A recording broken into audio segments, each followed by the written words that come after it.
করছিস মায়ের আলমারি থেকে? তুই কি এতদিন তুমি চুরি করতে, এখন 2 নম্বর বউ মা চুরি করছে? তোমার 1 নম্বর বউ আমাকে বড্ড জ্বালাচ্ছে, ওকে বাড়ি থেকে বের করে দাও। ও আমার বউ না।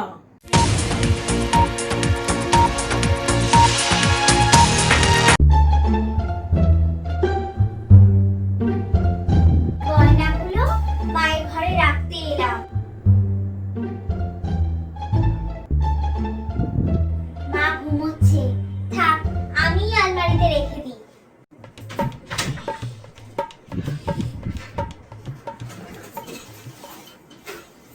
এই তুই কি চুরি করছিস মায়ের আলমারি থেকে? মুখ সামলে কথা বল তুই। চুরি করে ধরা পড়ে গেছে, তার আবার বড় বড় কথা। এই তুই বেরো তো ঘর থেকে। তোর সাহস তো কম না, তুই আমাকে আমার বাড়ি থেকে বেরিয়ে যেতে বলছিস? এটা আমারও বাড়ি। কে রে আমার ঘরে হাসছে? আপনার আলমারি থেকে গয়না চুরি করছে আপনার 2 নম্বর বৌমা। এ আর নতুন কি, এতদিন তুমি চুরি করতে, এখন 2 নম্বর বৌমা চুরি করছে। মা, বৌমা, আবার সকাল সকাল কি শুরু করলে তোমরা? তোমার 1 নম্বর বউ আমাকে বড্ড জ্বালাচ্ছে, ওকে বাড়ি থেকে বের করে দাও। বাহ বাহ, আমি বাড়ি থেকে বেরিয়ে যাব আর তুই এখানে গেড়ে বসবি। কেন রে? তুই তো রান্না করবি না, টাইমে খেতে দিবি না, তাহলে তোর সংসার করারও কোনো দরকার নেই। আমি কিভাবে সংসার করব সেটা আমার ব্যাপার। ওর এই ব্যাপারের জন্যই তো তোর বর আমাকে বিয়ে করে এনেছে। এখন তুই বিদেয় হয় সংসার থেকে।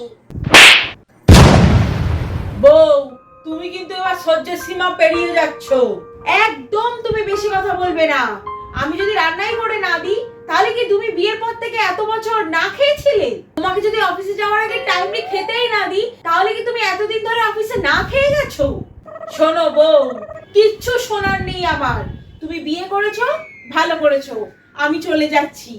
দাঁড়াও বউ, যাওয়ার আগে তুমি সত্যিটা শুনে যাও। কিসের সত্যি? আমি বিয়ে করিনি, ও আমার বউ না। কি? হ্যাঁ, তুমি সেদিন আমাকে বলেছিলে তুমি রান্না করে দিতে পারবে না, যদি খেতে হয় তাহলে আমাকে বিয়ে করে আরেকটা বউ এনে তাকে বলতে হবে রান্না করে দিতে।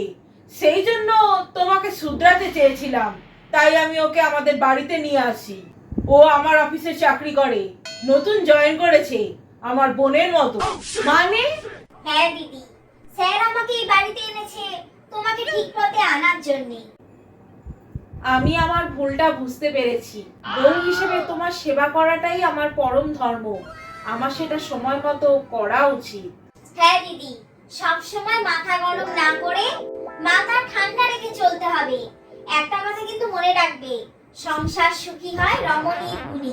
তোমাকে বাজার দোকান এবার থেকে ঠিক করেই করে দেব। ঠিক আছে, তাহলে আমার কাজ শেষ, আমি আসছি। এ বাবা, এতদিন ধরে তাহলে নাটক চলছিল?